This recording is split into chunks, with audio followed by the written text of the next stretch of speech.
Greetings, friends, and welcome to another ministry of the Victory Hour here on YouTube, brought to you by the Lord's people at Clayville Assembly in Foster, Rhode Island. We have embarked upon a study that is intended to show you that Jesus believed, taught, inferred, and indicated that his return, his second coming, would take place somewhere in the lifetime of the people to whom he ministered. Sometime in the first century, within the lifetime of some of them to whom our Lord ministered. That's the universal teaching of Jesus and Paul and Peter and John and every New Testament author. And right now we're looking at some of what Jesus said. Now, what I'm doing right now is, because our opening volley was Matthew 16, 27 and 28, I'm kind of defending what Matthew 16, 27 and 28 says against those who will try and come up with excuses, and I already saw some excuses in the comment section, and I'm not attacking those people. I did the same thing. It's not, I'm not, and I have to say, they in the main, they have stated their objections very respectfully, and I'm glad for that. I'm glad that if you're watching and you're one of the ones that maybe stated one of those objections, I'm happy that you are watching, and I hope that you can hear what I'm saying, because what we're doing is exegeting the text and reading it in its context and submitting ourselves to that context that Jesus put it in. And what I'm trying to show you now is that we cannot say that when we read Matthew 16, verse 27 and 28, number one, you can't separate verse 27 from 28. You can't say verse 27, for the Son of Man shall come in the glory of his Father with his angels, and then he shall reward every man according to his works. And obviously that's the return of Christ, the second coming, the judgment, rewards, right? And then say the very next sentence is not about that at all. It's about something that is going to take place 6 days later, namely the Transfiguration. That Jesus in verse 27 was talking about his second coming thousands of years in the future from the perspective of the people to whom he was speaking this. And then all of a sudden, he comes back to the real lifetime for those people back then in verse 28. So verse 27 is about the second coming, and verse 28 is about the Transfiguration. No, you can't do that, because the connective between verse 27 and verse 28 is the first word of verse 28, which is the word verily. Verily is always used to say truly or surely what I have just stated, what I have just postulated, what I have just expounded to you. If true, and let me add something to that fact to underscore its reality. When you say truly, truly, or surely, right? Verily, verily, verily, that can be translated surely or truly.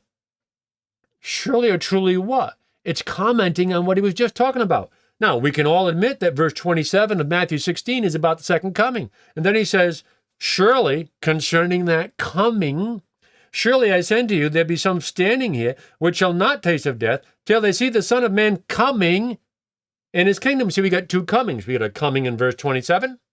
We got a coming in verse 28. The coming in verse 27 is the second coming, we all admit. And then he says, surely, truly, what I've just said is true. In fact, there's some that won't die that are standing here, and you'll live long enough to see me coming. He's not talking about a completely different coming 2,000 years apart. He's expounding upon the coming he was just talking about in verse 27. The coming in verse 28 is the same coming in verse 27, and the word verily in verse 28, the very first word, is the connective between the two comings. He's talking about the same thing. Not only that, we cannot say that verse 28 is fulfilled in the Transfiguration just because it's the next thing recorded in the Bible. That doesn't make any sense. And it's impossible. And I left off making this point All right, he says, verse 28, verily I say unto you, there be some standing here which shall not taste of death till they see the Son of Man coming in his kingdom. He didn't say there are many. He says there are some. The clear, crystal clear indication is that many of them, and probably most of them, would die before he would return. But there would be some that would not die before his return. That word some is as inspired in the text as any other word that the Holy Spirit inspired. So if when Jesus says to his audience, to whom he was speaking, they were standing in front of him, he was speaking to his disciples, there are some standing here which shall not taste of death. Many of you will. But there are some, you will not die until you see me come in my kingdom. And he's going to come in the glory of his Father with his angels and reward every man according to his works. And when he says some of you will live to see that, the clear indication is not that this coming is going to be 6 days later, but it's going to be within the lifetime of some of you. So within a generation, some of you will still be alive at the end of this generation, but probably most of you won't. But some of you will be, and you'll see this. That's the prediction. There's no way around it. There's no escaping it. Verse 28 cannot be talking about the transfiguration 6 days later. It makes mincemeat of what Jesus said in verse 28, and you know it. There's no getting around it. Now, there's further evidence to prove, as if that's not enough. And if it isn't enough to say that verse 27 and 28 have to be connected, which means in verse 28, he says, some of you will be alive when I come again. He has to be talking about his coming in the glory of his Father with his angels to reward every man according to his works. Now, I know, how can that be? I understand that. Can we set that aside for now and just ask the question, what is Jesus saying? Not, can I make what Jesus says here conform to my presumptive interpretation of what I think he's talking about? That's not how you interpret Scripture.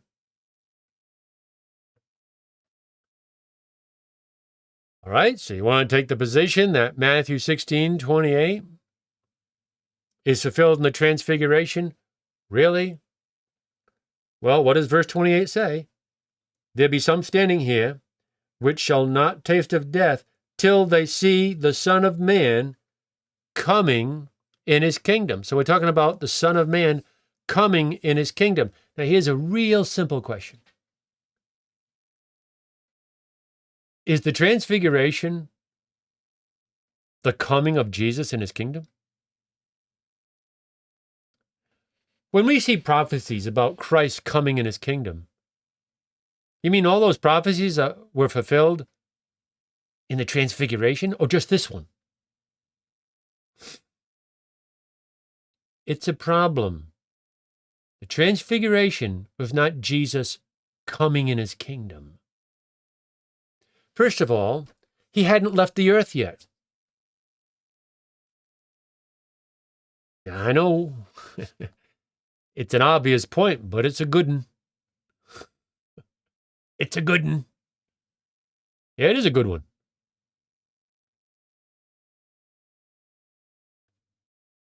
Six days later, Peter, James, and John go up on a high mountain, and Jesus is transfigured in front of them. That's not Christ coming in his kingdom. He hadn't even left yet. He hadn't died on the cross. He hadn't been buried. He hadn't been raised again from the dead. And he did not ascend back to the Father at his right hand so that he could come back in his kingdom, which is what it always means everywhere else. But somehow right here, him coming in his kingdom means the Transfiguration, because we need it to mean that. And that's because we don't want to believe what he said about it happening in their lifetime. I'm sorry, that may feel like it's saving the day for you, but that's not sound exegesis. And how many rules of hermeneutics do you break doing that little song and dance? It can't be sustained. When the Son of Man comes in his kingdom, that's his return. That's how we interpret it everywhere else. That's what it means here too. The Son of Man's going to come in his kingdom in the glory of his Father with his angels, because you can't separate 27 from 28. He's coming in the glory of his Father with his angels to reward every man according to his works. Well, let me ask you a question about the Transfiguration.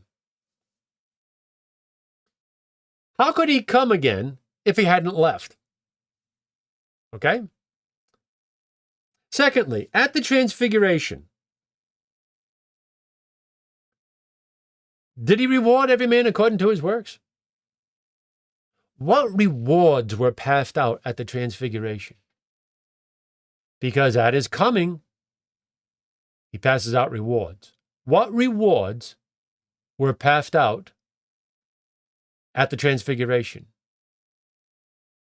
None. Oh, and his coming, according to verse 27, is with his angels.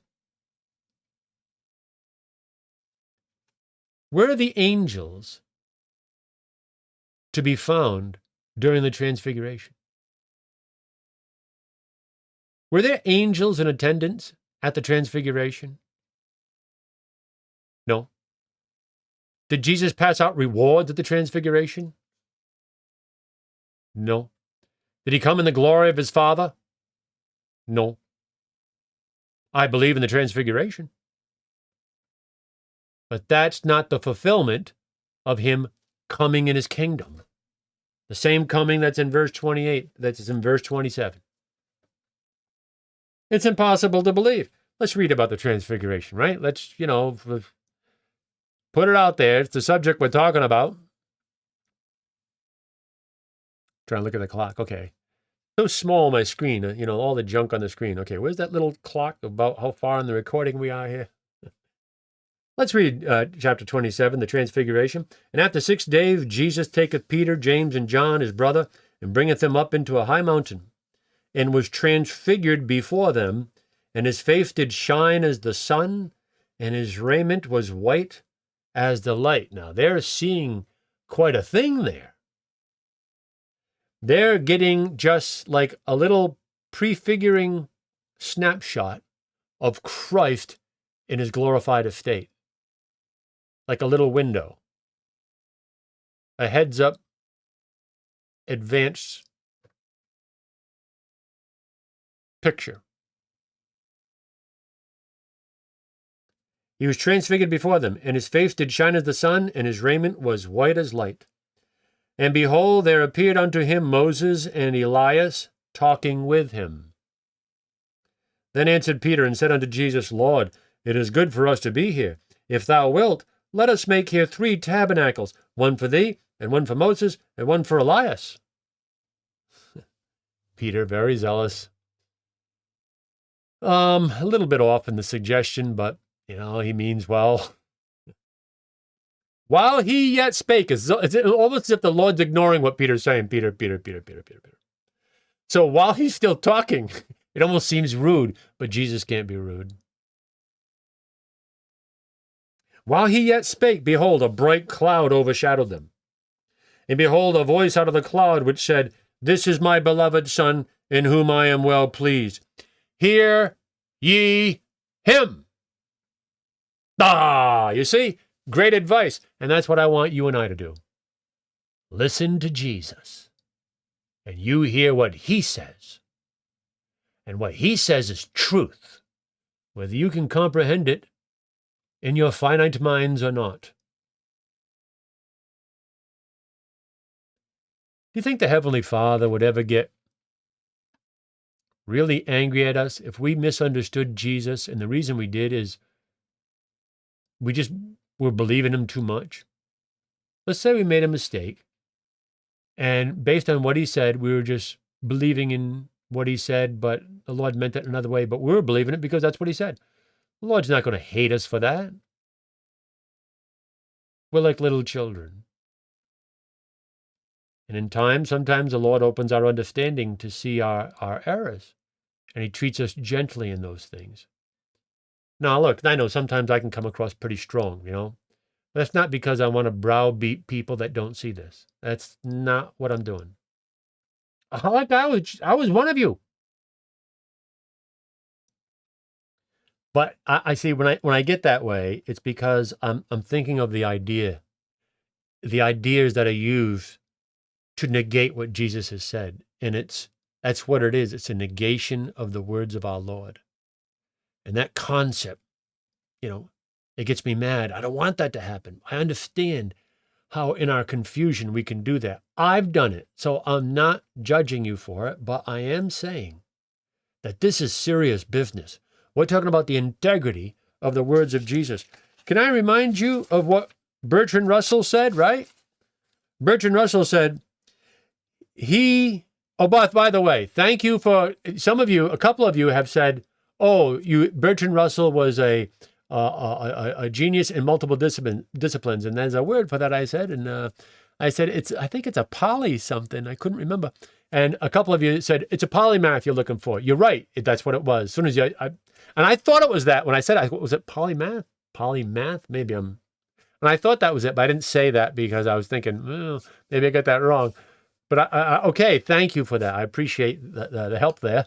He was a polymath, which doesn't mean he was right, but it means he's not dumb. But anyway, Bertrand Russell said, Christ certainly thought his second coming would occur in clouds of glory before the death of all the people who were living at the time. There are a lot of places. A lot, he says. There are a lot of places. He's right on that. There are a lot of places where it is quite clear that he, Christ, believed his second coming would happen during the lifetime of many then living.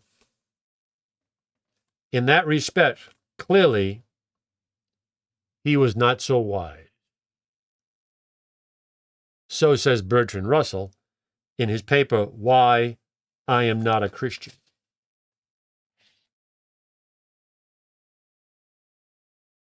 We got to stop playing games with these passages. The rest of the world sees them. Remember, I read to you, we talked about Matthew 10:23, that you won't finish going, he says to his disciples, you won't finish going over the cities of Israel till the Son of Man be come.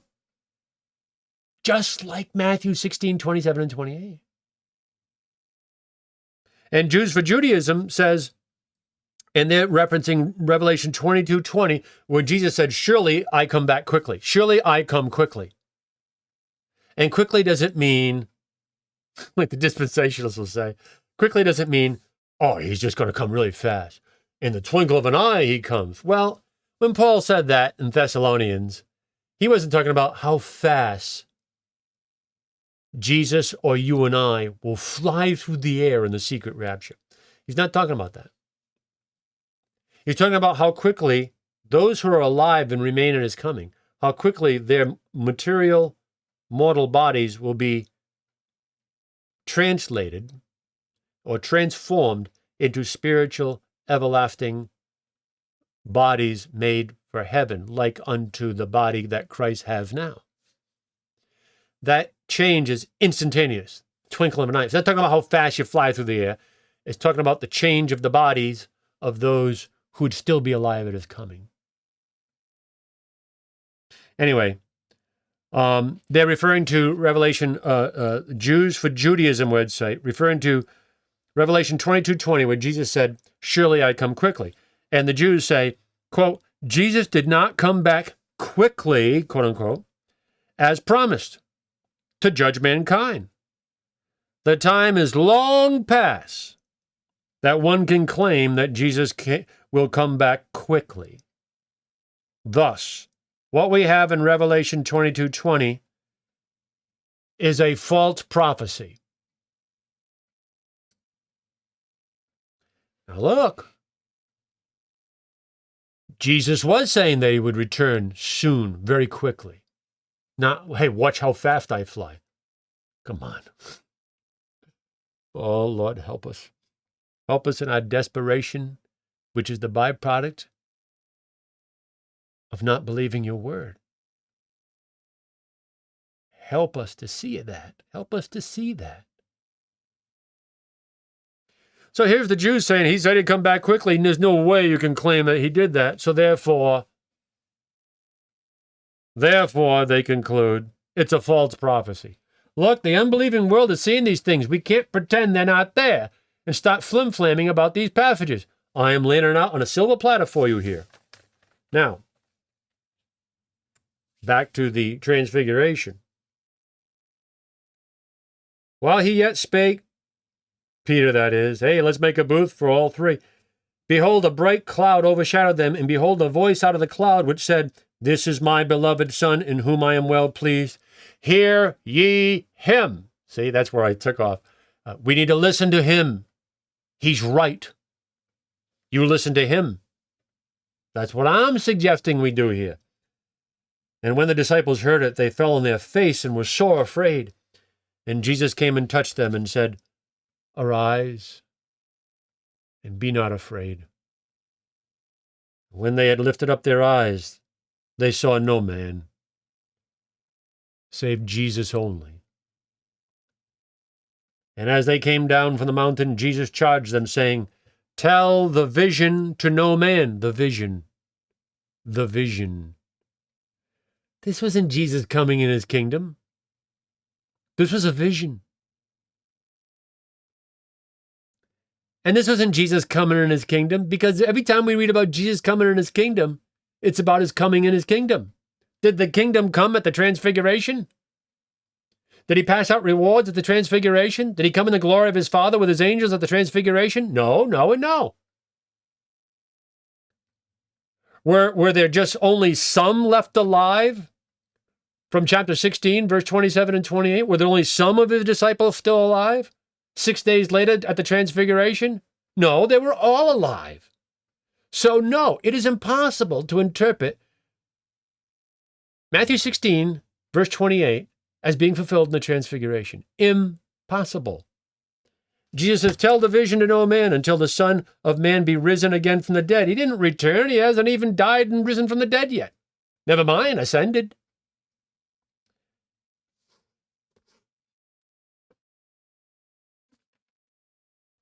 Wow. Do you see? With just this brief time, the last posting and today's posting, I'm answering the objections to what I've been saying Matthew 16, 27 and 28 is talking about. Now you say, Pastor, I can't argue against your arguments. Now some people even try and say, when he says, some of you will still be alive when the Son of Man comes in his kingdom in verse 28 of chapter 16, that's referring to the day of Pentecost. Well, now, do we have to go through that? So the day of Pentecost was Christ coming in his kingdom? In the glory of his Father? And passing out rewards and coming with his angels? I'm not even going to go there. I've just read that there's some people that hold to that, but I've never seen anybody that I've ever known, even the people I disagree with. I mean, that's going to be a pretty obscure group that says that. It's ridiculous. Everywhere we read about Christ coming in his kingdom, we know what he's talking about. Oh, except in Matthew 16, it means something totally different, the Transfiguration. No, that's impossible. Now, having established that, just wanted to give an answer. Now, I've got 50 passages. I don't know, I'll go over all 50.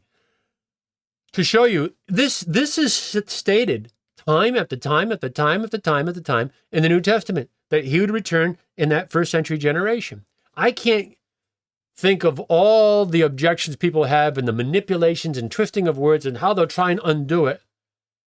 Because this series take forever. I was doing it with this passage because it was our opening volley, and it's such a strong, explicit passage. And I've tried to close off. There's no place to escape. You can run, but you can't hide.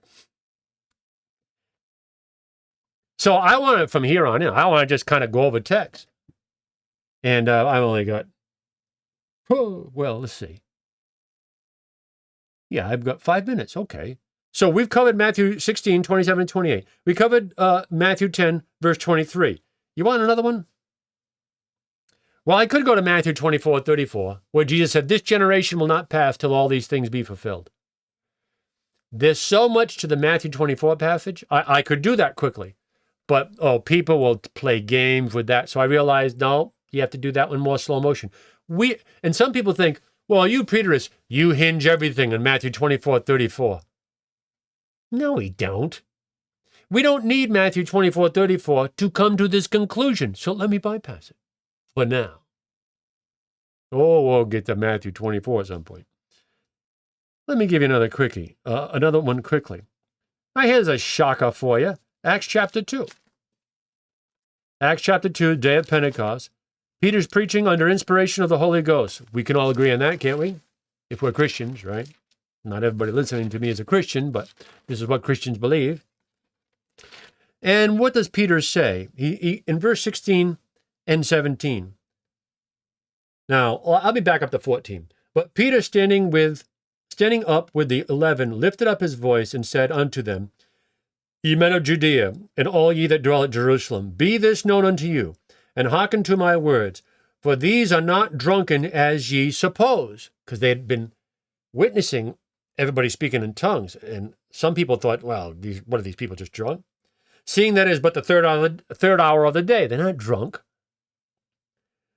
Peter continues, but this is that which was spoken by the prophet Joel. Joel chapter 2, verse 28 to 32 is what Peter's quoting. Peter is using Joel chapter 2, verse 28 to 32 to explain the speaking in tongues in the day of Pentecost as being a fulfillment of that text. Just think about that, and you go read the text. I don't have time now. He says, but this is that which was spoken by the prophet Joel, and it shall come to pass in the last days, saith God, I'll pour out of my spirit upon all flesh, and your sons and daughters shall prophesy, and your young men shall see visions, and your old men shall dream dreams. And on my servants and on my handmaidens I will pour out in those days of my spirit, and they shall prophesy. Now, Peter's saying, look, Joel spoke of this day. It's fulfilled before your eyes that we would prophesy. Men and women prophesying under inspiration of the Holy Ghost. That's right. This is fulfilling Joel, right?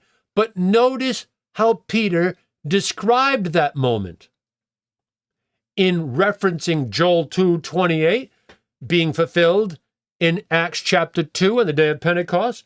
Peter says, but this is that which was spoken by the prophet Joel, and it shall come to pass in the last days.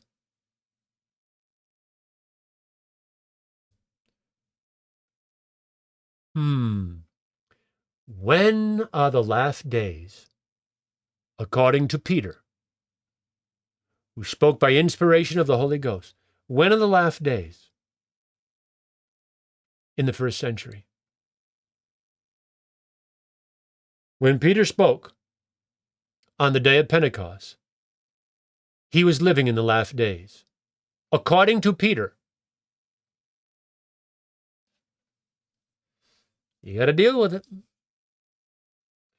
If Peter was living in the last days, that means the return of Christ would have to come, well, sometime really soon. Because those were the last days 2,000 years ago. If I wanted to, I don't know if I will, I could go next time, and we could do a little study on the last days. There's passage after passage after passage that explicitly tells us the last days were 2,000 years ago. Not today. Not when Hal Lindsey wrote the late great planet Earth. Well, obviously he was wrong on that baby. Look, there is so much evidence. The last days, which leads up to the parousia coming of Christ, do not the last days usher in the final coming of the Lord? Yes. When were the last days according to Peter? 2,000 years ago. Doesn't that match Matthew 16, 27 and 28? Yes. Doesn't that match Matthew 10, verse 23, where he said to his disciples, you won't finish going over the cities of Israel till the Son of Man be come. See, this is just 3 passages. I've got 50. We got a ways to go. I just want to establish the premise. Jesus said this would happen. The question is, will we believe him? That's the question. My time's up. I've got to go. This is Jim Gallagher, reminding you in the words of our blessed Lord and Savior, ye shall know the truth, and the truth shall make you free.